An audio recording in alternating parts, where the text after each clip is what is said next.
Hello there, my name is Dan Skipbound, and this is the Top 5 Weekly, where no, this is not a Top 5 Weekly. I apologize. This is not the Top 5 Weekly. This is Bleacher Features.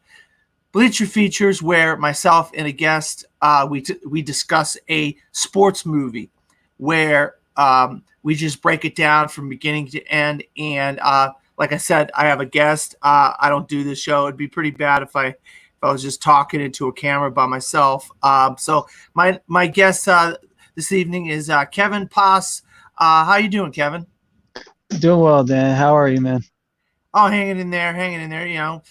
Working two jobs is pretty stressful, and I'm pretty tired most of the time. But I Hey, always have time to talk about movies. So I got talking with you, and I asked, "Hey, what do you think about Hoosiers?" And you're like, "Yeah, it's one of my favorite movies," and so forth.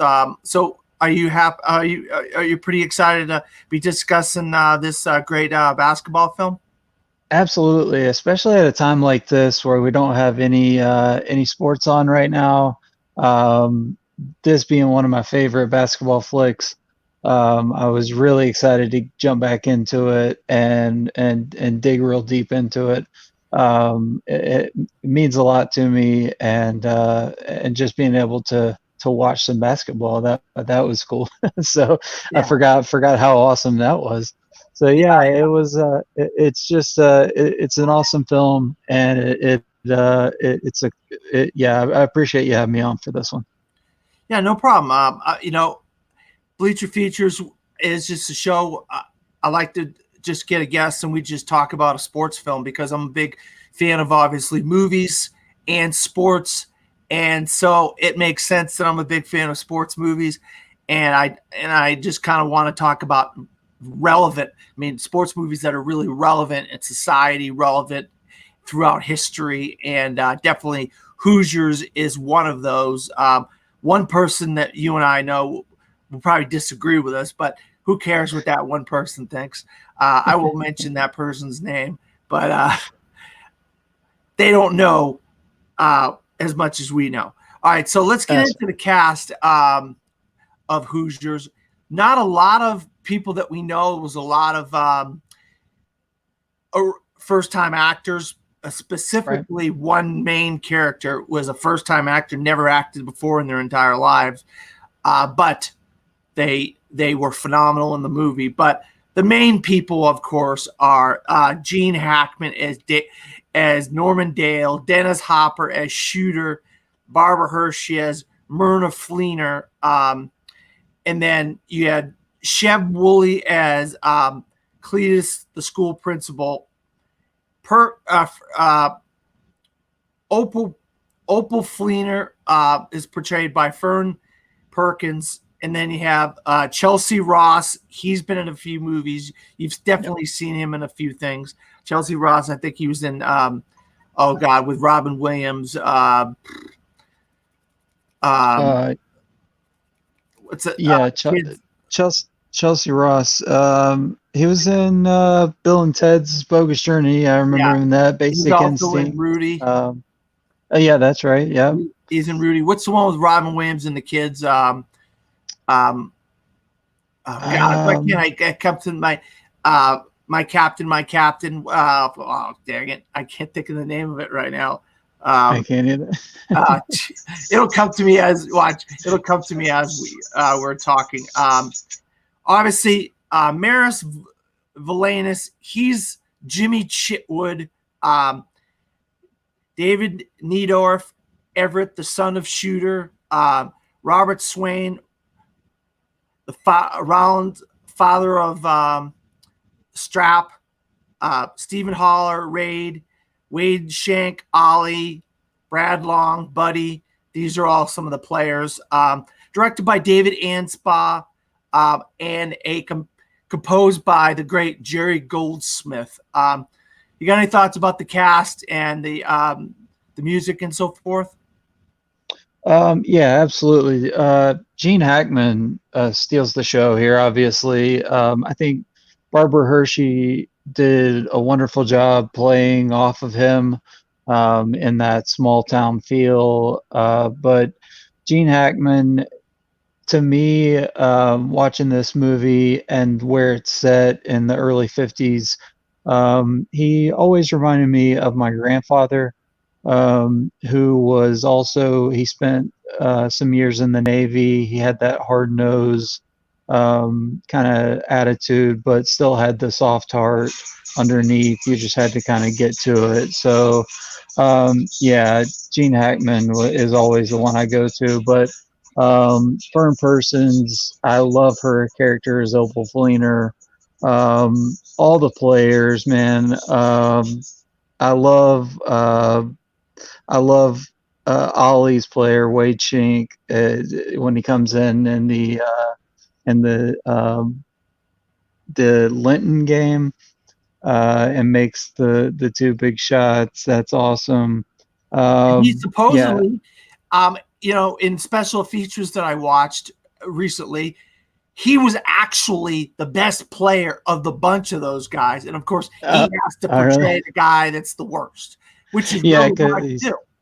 right. Oh yeah, absolutely. Because he's tiny, and I also read he was the manager for the team. I mean, he doesn't really stick out as a manager for me, but he does a great job. I mean, they all do a good job. Dennis Hopper, man, is just one of those.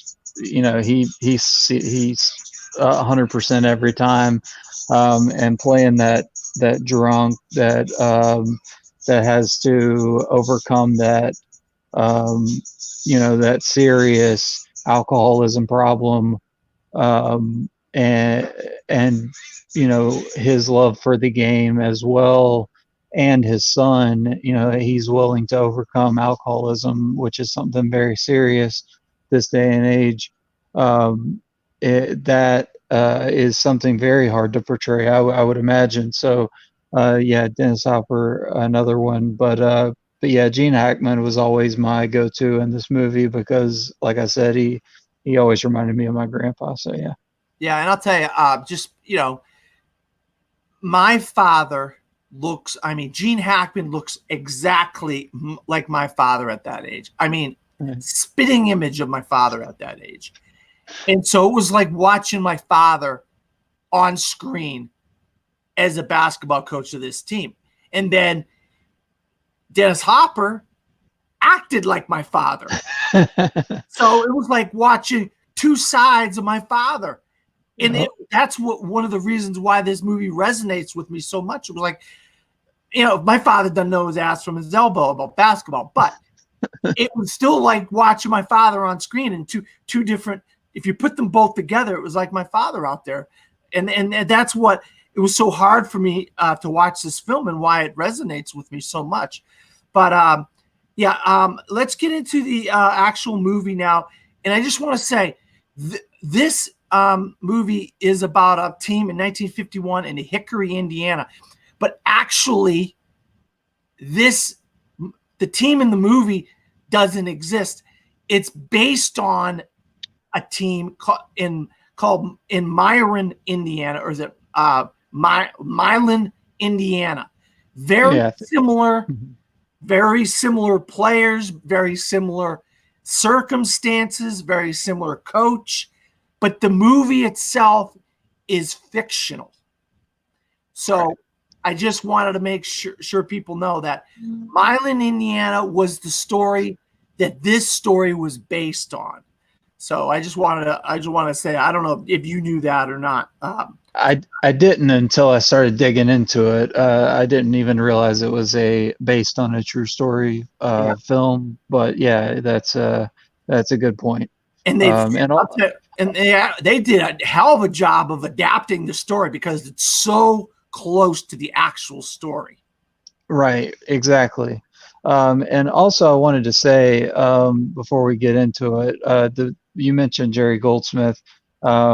He's always one of my favorite composers, but the music in this, I feel, really carries the tone of the film because you don't get a lot of the narration as far as announcers in the games, so that you get the ups, the highs, and the lows in the music. So that's where you get Goldsmith really hits it out of the park, and in baseball terms, I guess, in a basketball film. Yeah. Well, and I looked up who won the Oscar that year, and I can't remember who it was, but I'm thinking to myself, really? That's what won the Oscar for Best Original Score? And I'm thinking, Hoosiers didn't Okay. win. Yeah, Jerry Goldsmith was nominated. Hoosiers didn't win, but that one. And I can't think of, maybe you could look it up while we're talking, but I'm like, no. Hoosiers should have won. Jerry Goldsmith got robbed, if you ask me. Seriously. But that's just my opinion, But all right, so let's get into this. And we're just gonna break this down from beginning to end. So Coach Norman Dale is driving into town, Hickory, Indiana, with a great score of music, obviously playing by Jerry Goldsmith. Coach Dale meets a woman in the hall. He doesn't look like he should be the basketball coach. She's saying, he's a history and physics teacher as well. Right. Yep. He encounters Mara Fleener right off the bat. She realizes he's the new basketball coach, history civics. She sends him straight to Clea Summers' office, the principal's office. And they had met many years ago at the Buffalo State Teachers College. So they had lost touch until recently. And Cleus tracked down Norman Dale and asked him to come coach at Hickory.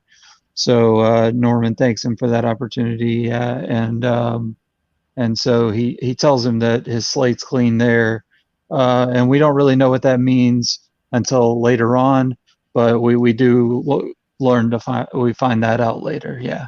Yeah, and all right. So you're going into town, and you're the new guy, and you get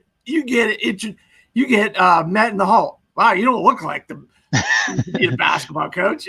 I thought you'd be younger. That's a great greeting if you ask me. Like, oh, thanks a lot. Exactly. I just walked in the door. So that's kind of funny that's the greeting he gets right off the bat. That's you're starting to prepare yourself as a viewer. You're like, okay, this guy's not in for an easy time here in this town. Yep. And then, of course, principal introduces him to Jimmy, and Jimmy's just shooting around, doesn't even flinch, doesn't move, doesn't turn around, keeps shooting. It's like, okay, I guess this is another one of those moments you're like, okay, wow, this guy's in for some trouble in this place. Then this is a trend here. He ends up going to the barbershop, and he meets the townsfolks. And they're telling him, well, that they like this kind of defense, and they, he should do this and that. He says, nice to meet you guys. And then he leaves. He quickly loses that patience. He starts to realize, well, I think him being in the Navy, his Navy tenure, for over the past decade, he's not going to put up with any crap. So he's the one, and I think that's probably why the principal Chitwood brought him in. It is that reason. He kind of knew that he would be the one to hold it all together, because Jimmy was really strongly affected by the recent death of the previous coach, who was like a father to him. He had withdrawn from almost everything and everyone. He wasn't even going to play basketball that year. So yeah, that's a big deal, and I think that's one of the things that really stood out to me was Norman cutting short that meet and greet and just being like, "I'm out of here," Yeah, and then of course the second meeting with Myra, and this is when she puts her foot down, basically, leave Jimmy alone. Don't talk to Jimmy. Jimmy's not playing basketball. Yeah. But then he has to go to practice, and he really starts not enamoring himself with some people. Fires the assistant, the guy, the interim coach, right off the bat, which is Chelsea Brown. So which, Chelsea Brown didn't come across as like this nice guy in any of the movies he's been in. By the way, that movie I was talking about that he was in earlier, Dead Poets Society. Oh yeah. Okay, yeah. Duh. I know it did. I was like, we can't remember Dead Poets Society. But yeah, he was in Dead Poets Society. He'd been in Rudy. So he was around a lot in those type of movies at that time.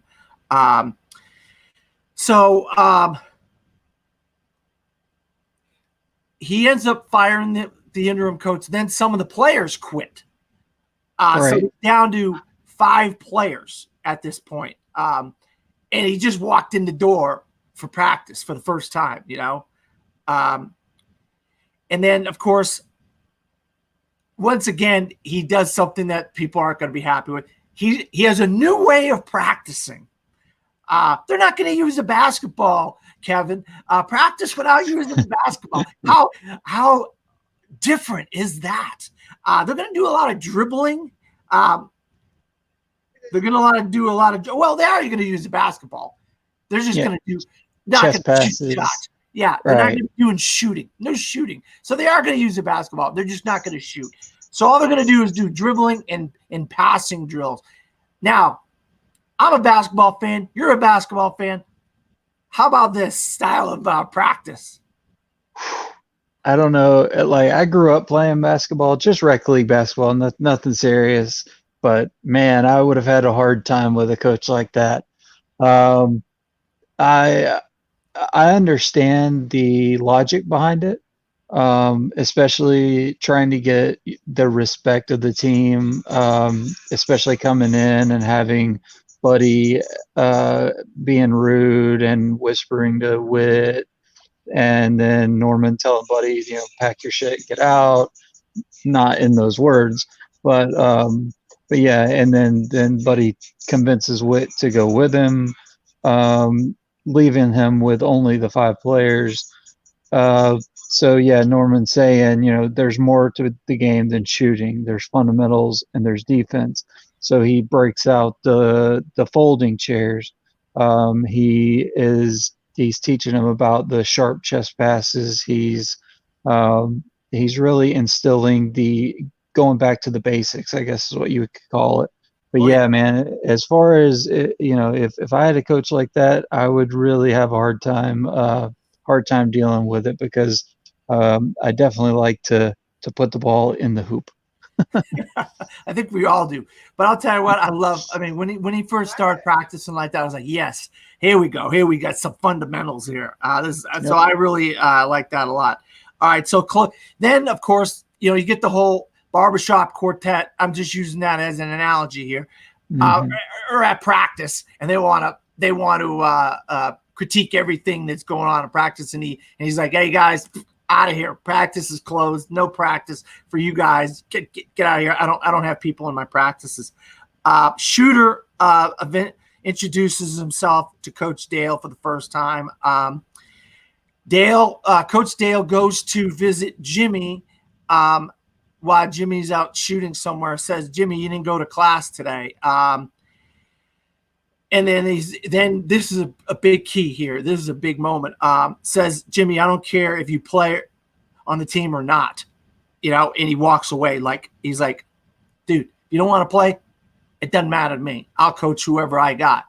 And so that really, to Jimmy, you don't see a lot of reactions or what, but in his head that's a reaction, because he's like, well, this guy acts like he doesn't care. Like, I don't matter to him. But especially when he had seen him earlier, and I don't know if you noticed this, but every time I see this, I always notice it.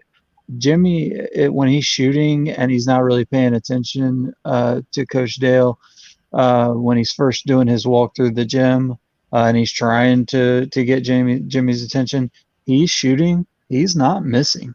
He's nailing every single shot. So it's almost like if any other coach would walk through and see that, they'd be like, "Oh man, this is my star player. Please play for me." They'd be begging a player like that to come play on their team. But that's not Coach Dale, and that's not his style. So I love how he takes this approach and says, do or don't. You can take it or leave it. I don't care. Yeah. And Jimmy's never had that before. He's kind of taken aback by it. Yeah. We're back with Myra again. She's like giving him the third degree about not wanting Jimmy to be coaching in Hickory when he's 50. And we kind of got that at the beginning of the movie where, no, I don't want Jimmy playing on the team. Leave him alone. He needs to get a scholarship, all this kind of stuff. She's insulting to Norman, Myra. So then we get a pep rally, and of course the gym is doing, we want Jimmy, we want Jimmy. Of course, everybody wants Jimmy. Coach Dale says, this is your team, which is the guys that are there.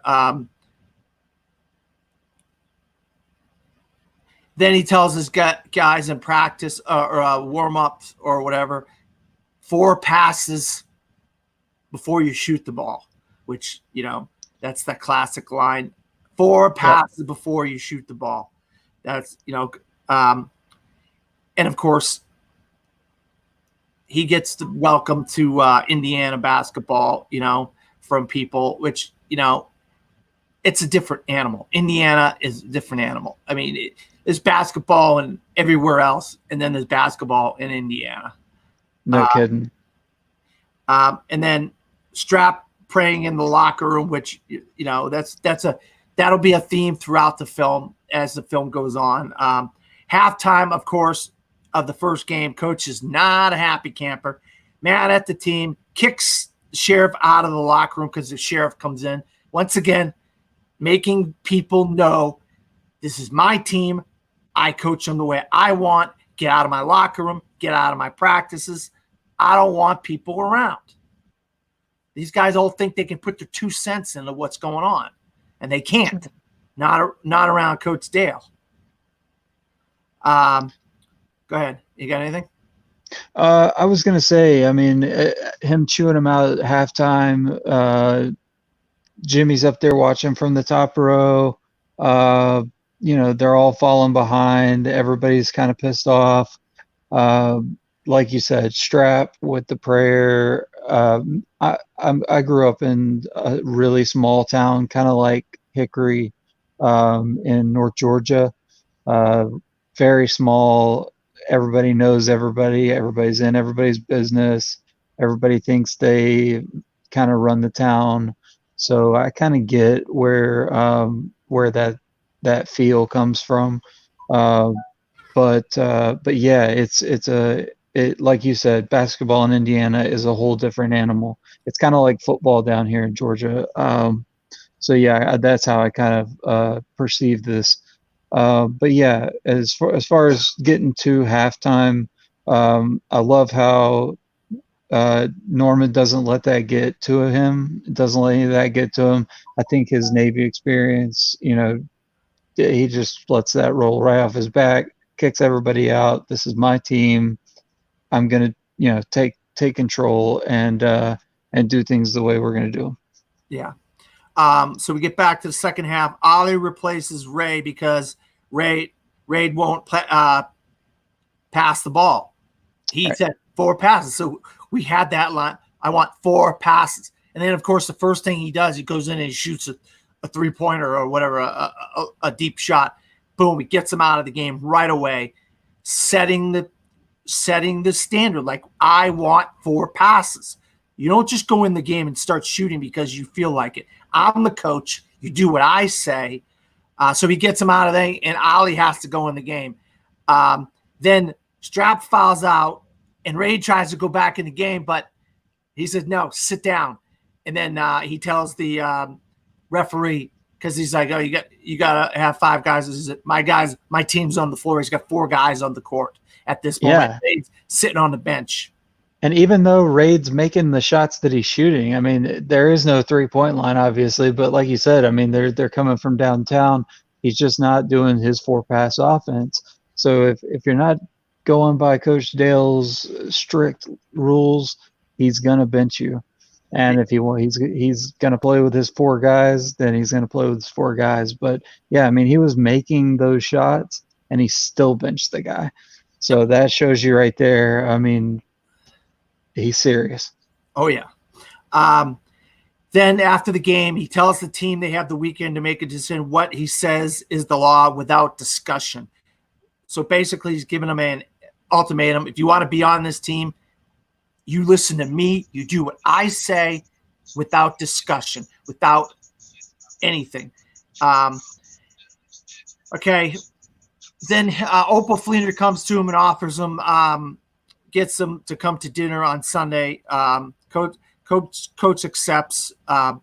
Coach and Myra get to know each other some more, which, okay, we're movie fans. We know about movies.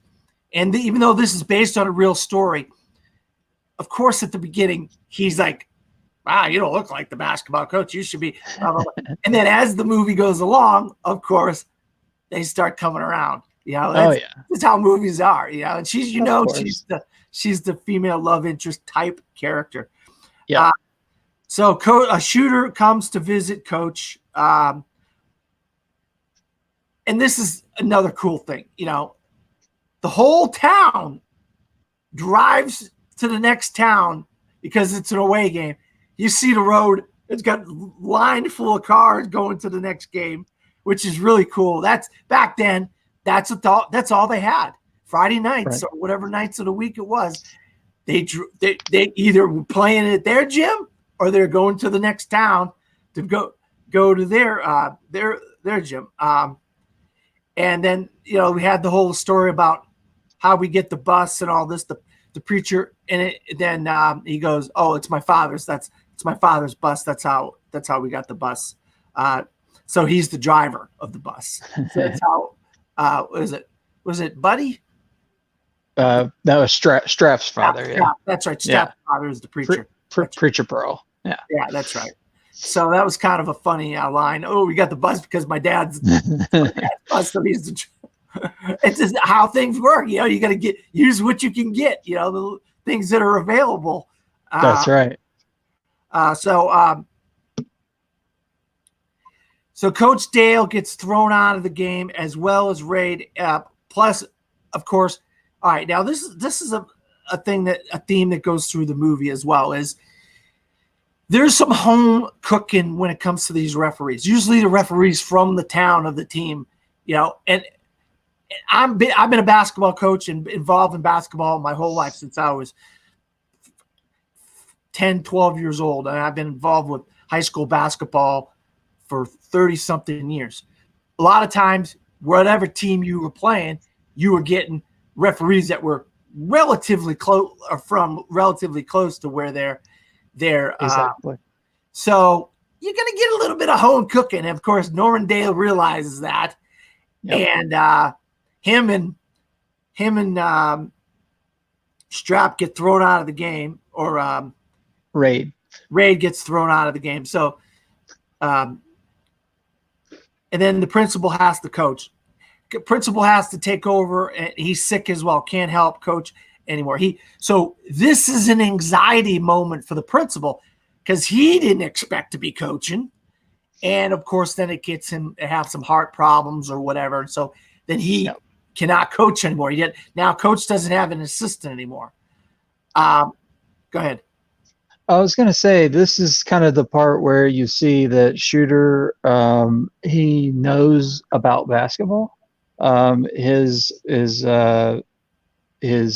conversations with Norman, Norman can tell that, he's knowledgeable about basketball history, strategy. He has insights about the different opponents. So yeah, he kind of keeps that in his back pocket. But yeah, as far as when I got out of into college, I started doing intramurals, and like you said, you coached. I started refereeing.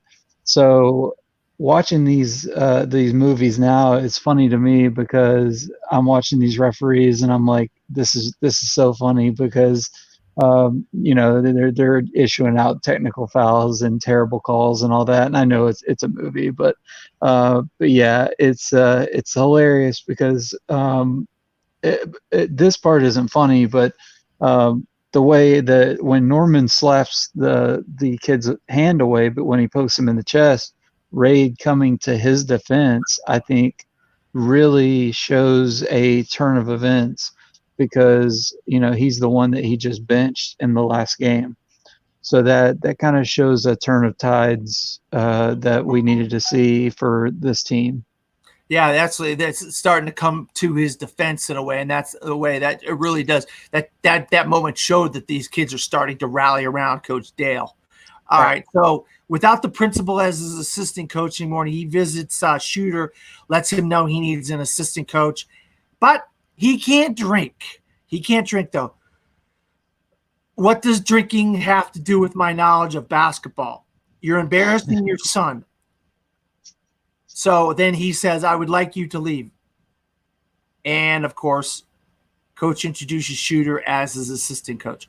So he starts, even though he's upset that he's saying you're embarrassing your son and drinking does have to do with you being an assistant coach, he still introduces him as the assistant coach. He does come in as the assistant coach. He's going to try to clean up his act, Shooter. Yeah. I think he has enough faith in him to where he thinks he'll clean up his act. But some people necessarily don't believe he can. That's right. His son doesn't like what Coach Dale is trying to do with his father. And then, of course, you knew Chelsea Ross is going to come back into this somehow, but you just didn't know how it was going to happen. Myra lets Coach Dale know the town has started a petition to fire Coach Dale. Coach Dale ejected from the game again. Shooter coaches the rest of the game. So, I mean, these are two thread lines throughout the movie that culminate in this moment of Shooter being the coach because Coach gets thrown out of the game. He kind of got thrown out on purpose this time. Exactly. Yeah, I think he wanted to see how Shooter acted under pressure. So he forced himself out of the game. So yeah, that was a little bit of on purpose. I don't know what the rules were back then. Nowadays, if you get thrown out of 2 straight games, you're out for a while. But it's a movie. But yeah, and 75 years ago. So exactly. So the rules are definitely different back in the day. Yep. So Myra visits Coach Dale again, reads an article about Coach Dale's past. Oh boy. This is not good for people watching the movie. You're like, oh no, we did not. Yep. Town's meeting at the church. Coach Dale stands up for himself and team. Myra tries to read the article at the town meeting. Instead, she gives him a chance, and she's crying. Here we go with Myra's arc of the movie. The way she started, and now look at what she's doing now. She had the proof that they could get rid of him, and she didn't go forward with the letter. She cried, and she said, give Coach Dale a chance. That's right. She's come full 180 now. And it's even, I love how this is where her mother, Opal, her calling for the revote. That is just that. I love that part. Like that just because you get so like, I'm so on the edge of my seat right there. And I'm like, oh, come on. But yeah, like you said with the letter, it all ties back into where, I'm going to give you a clean slate is what the principal said at the beginning. You don't really know what that means. You kind of brush that off. But if you remember that, that's what it means. It all ties back to that letter. Yeah, absolutely. All right. So what you were basically alluding to, Jimmy shows up at the meeting and they're like, oh, Jimmy, what are you doing here, Jimmy? Jimmy asks to speak.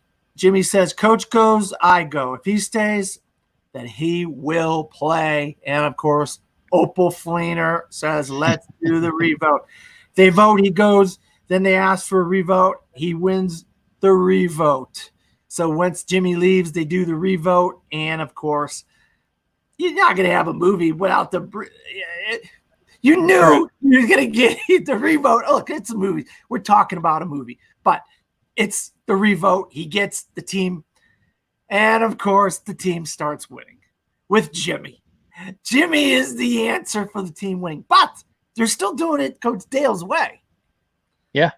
So it wasn't like Coach Dale's way wasn't working. It just they needed that extra momentum of having Jimmy there to help them. Right, and also having the town behind them too. I think they do come around. So it's as the movie moves along, we'll see that. Yeah, absolutely. Coach Dale gets Shooter to stop drinking, dunks his head in the sink of water, and he promises he doesn't get thrown out of a game again. All right, so this is what happens. He dunks his head in the water, and he says, "You can't get thrown out of any more games." And he says, "All right, I'll promise I won't get thrown out of any more. You got to stop drinking." Of course, right away, Norman Dale gets thrown out. Shooter has to coach the team, draws up a play to win the game. Team runs the picket fence. Picket fence. I love it. The picket fence says, "Don't get caught watching the paint dry." That's Love right. this scene in the movie. One of the best scenes in the movie. One of the best scenes in movie history, really. You got to look. Don't get caught watching the paint dry. That's right.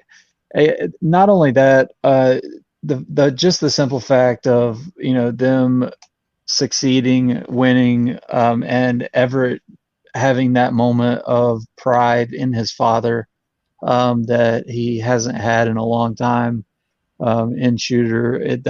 That's just a really heartfelt moment. Like you said, one of the best movie moments I think there is. And it really solidified. We'll get into this.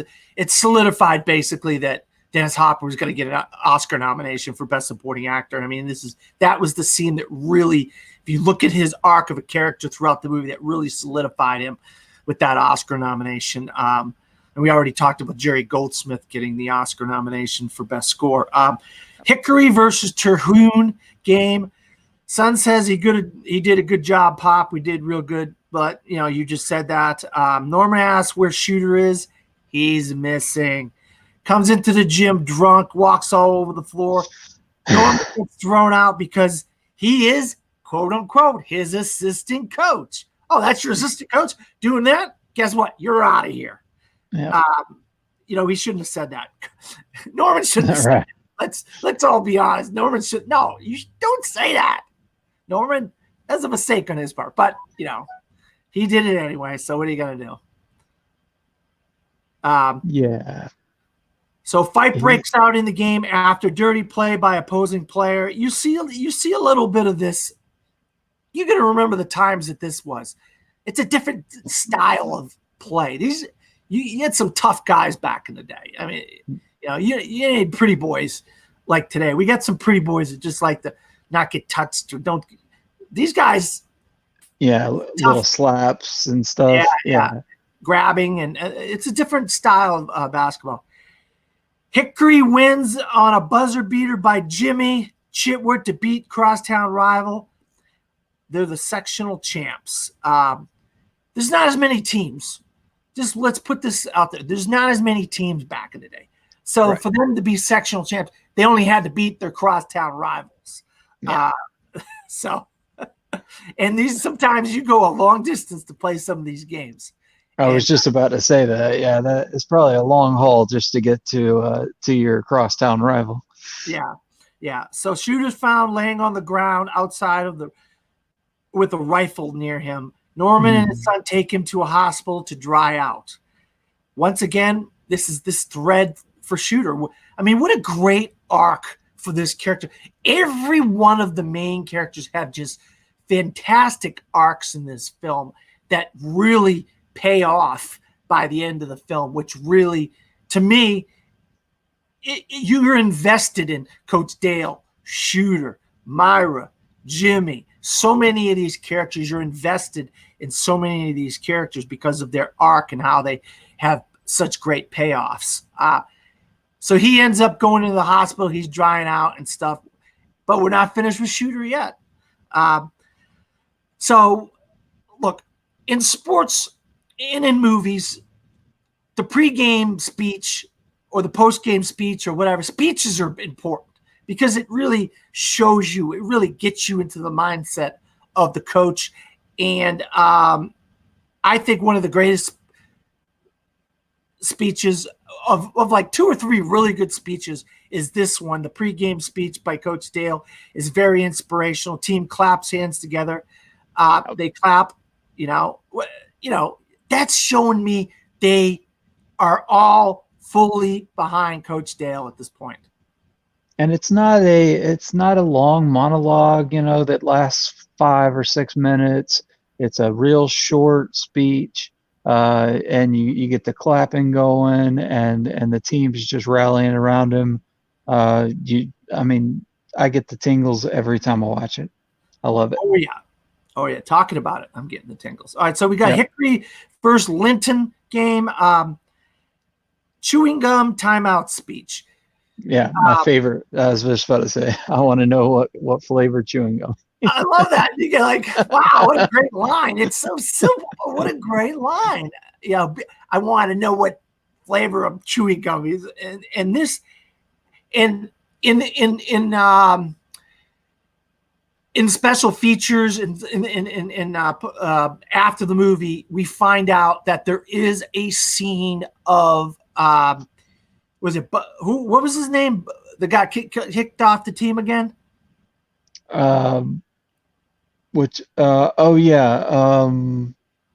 Linton? No, that's the team. Linton, yeah. Linton's the team. All right, when you remember the guy's name, I can't remember. There's a scene that got cut out of the movie, in where he comes back and asks Coach to be put back on the team. You never see that scene in the movie, but it's a deleted scene. That explains why he's back on the team. But he's back on the team, and then you have the whole scene with the chewing gum. So you're like, how did that guy get back on the team? We have nothing explaining why he got back on the team. Well, that's how it happened. There's a deleted scene that for whatever reason they chose to cut out of the film. I don't know why they chose to cut it out, but David Ansbach cut that scene out of the film. But he's back on the team, and that's how you get the chewing gum scene, just to explain that to people. If you're watching him, he's like, how did he get back on the team? He got thrown off the team. So, all right. So then he gets Wit. Wit is the one. Wit. That's right. Yeah. Wit. Earlier in the game, there was a fight, and the preacher's son had stitches. Well, in this game, his stitches come out, start pulling out, so they have to take him out of the game because you can't have a guy bleeding. They have this chemical you spray on guys' uniforms and you wipe it off and clean them off, and they go back in the game 10 minutes later after they do it. Back then they didn't have all that. Okay, so Strap goes in, he's kneeling, which goes back to earlier in the movie. God wants you on the floor. Another God wants you on the floor. And he gets up and he's smiling. He runs in, which I love. Another Hickory player files out. Ollie has to go into the game. So this is where we get Ollie in the game. He makes mistakes. He misses free throws. He bounces the ball off of his foot. Not only does he miss the free throw, he granny shoots it. So you see that, and it's like, oh man, we're doomed here. Yeah, you got this kid in the game that's the worst player on the team. So we got 3 seconds left in the game. Okay, so Ollie's at the line now again for free throws. If he makes them both, Hickory wins and heads to the state championship game. So they really had that. Like I said, I'm like a broken record here. He makes the free throws after being bouncing the ball off his foot out of bounds, missing the free throws, airballing the free throws. He makes the free throws. It's a miracle. How did he make these free throws? And we finally get to Myra's. She's finally coming around at the end here. I mean, we started seeing her coming around, but now we really get her.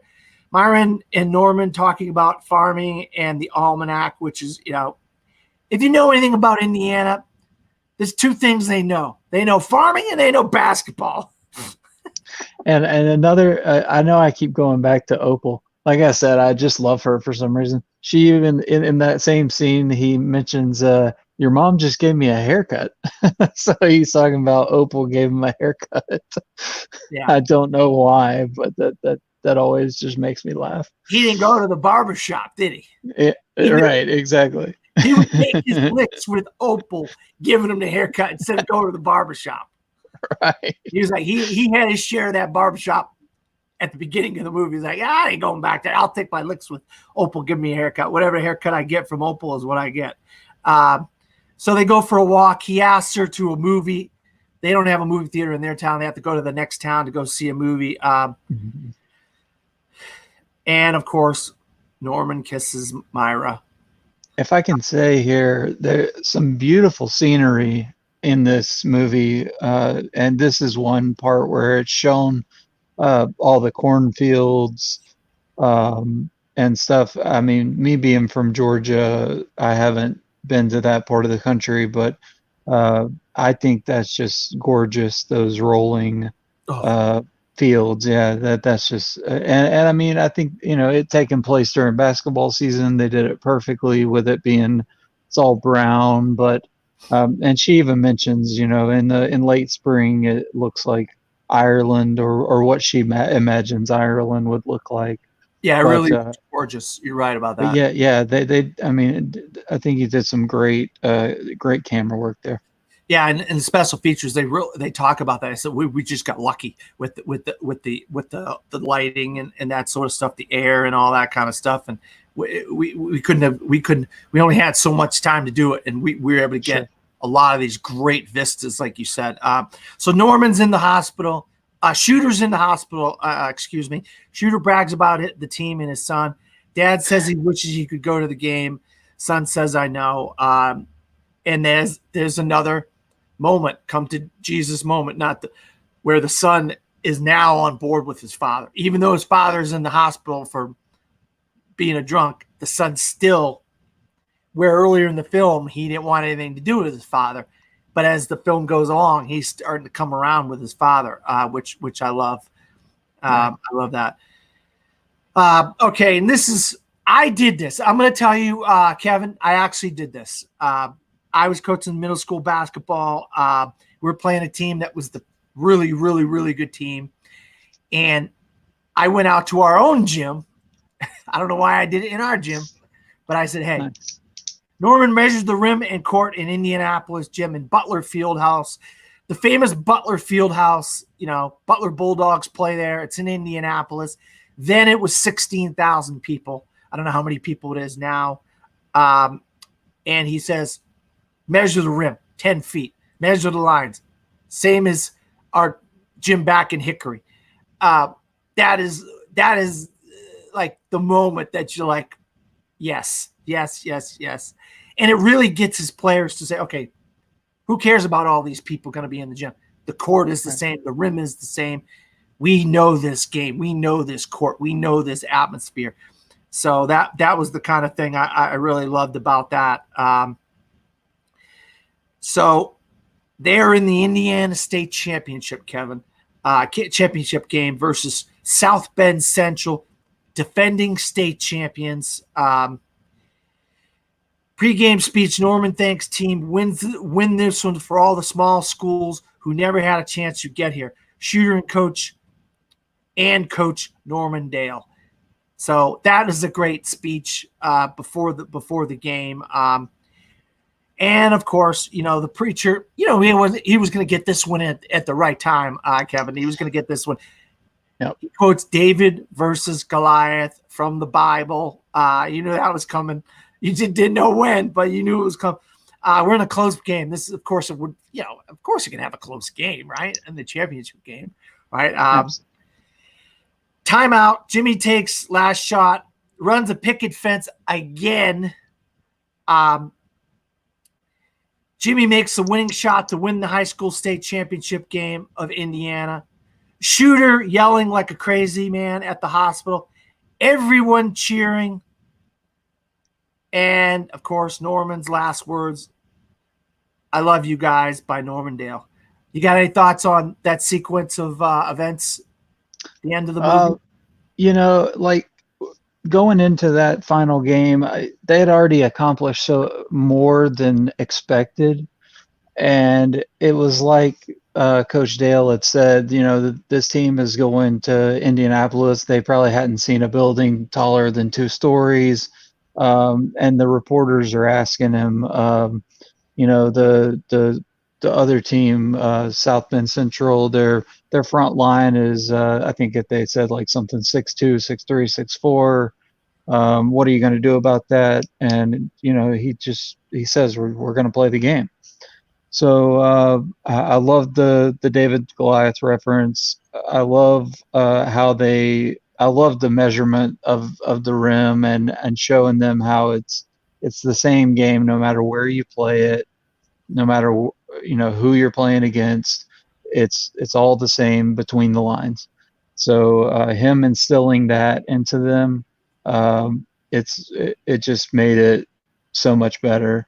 And of course they had to keep it close because it's a movie, but yeah, they did an awesome job with keeping it close, and yeah, I love how they brought back the picket fence to seal it up.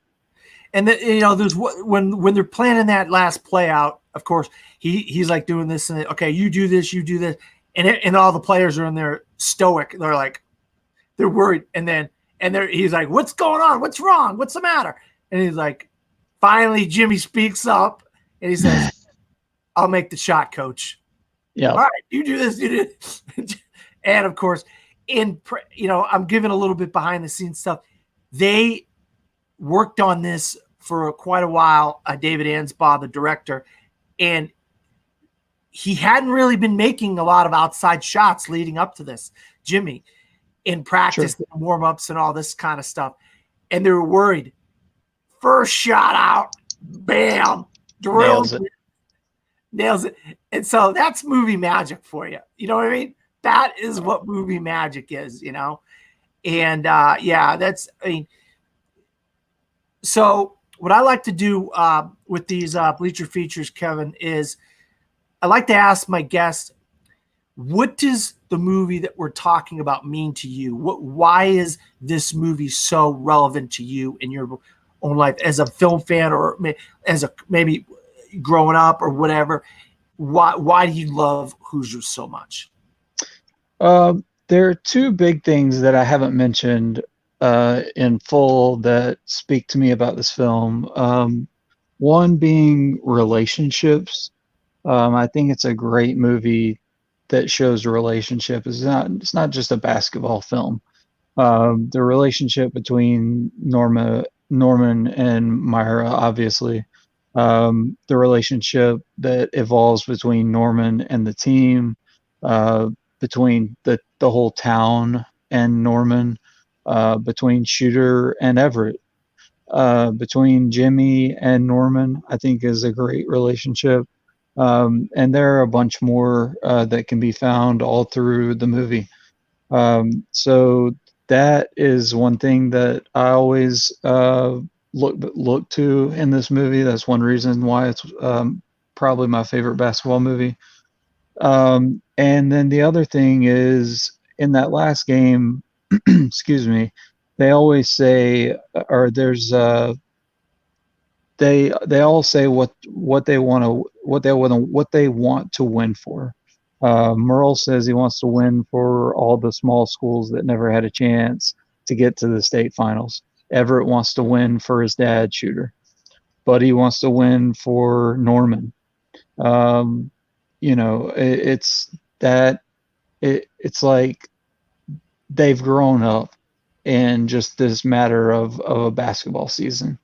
And this whole movie transcends basketball and shows what a group of kids can do and what one man can do to help them realize what life is really about. It speaks to me in great volumes. No, you're right. Yeah, you said a mouthful there. Yeah, it really transcends the game of basketball. It's about people and relationships and what a small town is like. They really get to the kind of the grassroots of what this small Indiana little town is like. And I grew up in Boston, and my favorite player growing up was Larry Bird, and he's from French Lick, Indiana, which is, it's kind of a famous deal because like one of the greatest players of all time is from this nothing, nobody, nowhere little town in Indiana, which is very similar to Milan, Indiana, which was translated into Hickory, Indiana in this film. And you got these guys like Jimmy in these little towns all over Indiana. They got their own little, their Jimmy Chitwood, which Larry Bird is one of the, Yeah. Go ahead. Oh, no, you're good. And, so when I grew, I was a huge basketball fan of the Boston Celtics. And then I moved around a lot as a kid. But I did gravitate towards the town I live in now. And I've been involved with the high school basketball team for 35 years here. And the coach was so similar. Coach Zioli, so similar to Norman Dale, no nonsense guy, cared about the kids though, didn't listen to the community too much, but he cared about the game of basketball, and he knew how much the game of basketball meant to the school. And we had a lot of really great seasons, not as well as the Milan season, or in this case, the Hickory season, but some great seasons that really showed a lot of camaraderie between the coaches and the assistants and the players and so forth. So, as far as, it's one of my favorite sports movies of all time. That's why I started Bleacher Features, is because I love sports. I love movies. I love sports movies. And I wanted to talk about the ones that mean a lot to me. So I was trying to find somebody to talk about different ones with that meant something to them. Hey, what do you like? What's your favorite sport? And of course, I was like happy as a clam in the ocean when you said you wanted to talk about Hoosiers, because I love it so much, and I love the game of basketball. Of course, I'll tell you right now, man, I was a good basketball player when I was younger. As I got older, I lost the game. I lost the game. I lost a little bit of the love of the game, but I won't get into all that. But I did love the game growing up, and I was a heck of a little ball player, little scrappy ball player when I was younger. And I played a lot similar to the way Coach Dale coached, about passing and defense. That was me. That was my game, dribbling, passing, and defense. I wasn't much of a shooter, but you leave me open, I'd hit the little jumper once in a while, and people be like, why'd you let him make that shot? People get all upset because how did I make a shot? Because I don't shoot hardly every shot. But we don't get into talking about me too much. But I think you hit it on the head. This film transcends basketball, transcends movies. It's really about the country. It's about people, and it's about relationships. And that's what great movies do, and great sports movies really do. And when you have that Jerry Goldsmith score, it just brings it all together. I mean, Absolutely. It's just magic. It's just literally just magic, the whole package of what Hoosiers is. For sure. Absolutely. Kevin, where can you be found? You can find me on Facebook, Twitter, Kevin J. Poss. And I'm also on Letterboxd. I haven't been very active there lately, but I believe it's also Kevin J. Poss. All right, I'll have to get you on Letterboxd. I don't know if we're on friends or not on there, but you can find me at Dan Skipal on Facebook, Twitter, Instagram, and Pinterest. Also, I'm a film critic in Orlando, Florida, where I write for a website called disappointmentmedia.com. I know it's a kind of weird name for a website, but that's the name of it.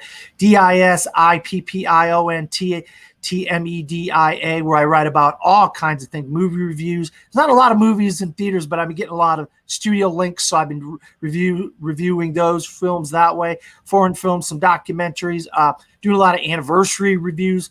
Did Gladiator, got Braveheart coming up. Did Pretty Woman, High Fidelity. So doing a lot of different things. Like if somebody passes away, I did Brian Denny. I did a Rambo review for Brian Denny. I did a Slumdog Millionaire for Irfan Khan. I couldn't find a movie for Fred Willard. I wanted to review a Fred Willard movie. Oh yeah, that's right. Rest but in I peace. could not find a movie to review. I thought I had a couple of his movies, but I didn't, and so I didn't review anything for Fred Willard. So that's kind of too bad about that. But yeah, so, and also I do a show called The Top 5 Weekly where, every week I do a topic based on movies coming out in theaters. Once again, we know there's no movies coming out in theaters. So we did a whole month of classic topics for May, and I got some topics in June coming up. So you can find me. And of course, I did I did a whole season of Bleacher Features last year, and I got 3 episodes. So far, we're going to do 3 more. So you can watch my summer series, Bleacher Features, where it's just me and a guest, and we're just talking about a sports movie. So for Kevin and myself, good evening, everybody.